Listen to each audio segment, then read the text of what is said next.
What's the meaning of alloy?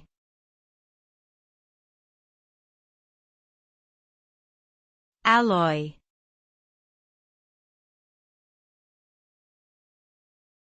Alloy.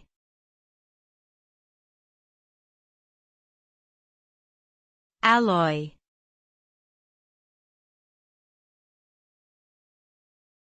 Alloy.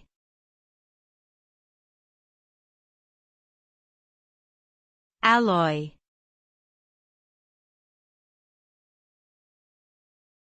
Alloy refers to a mixture of two or more metals, or a metal and a nonmetal, that are combined together.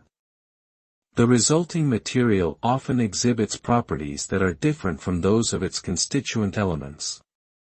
Alloys are commonly created in order to enhance certain characteristics, such as strength, durability, ductility, and corrosion resistance. They can be found in a variety of applications, ranging from construction materials and transportation equipment to electronics and jewelry. Overall, alloys offer a versatile and valuable way to tailor materials to meet specific needs and requirements.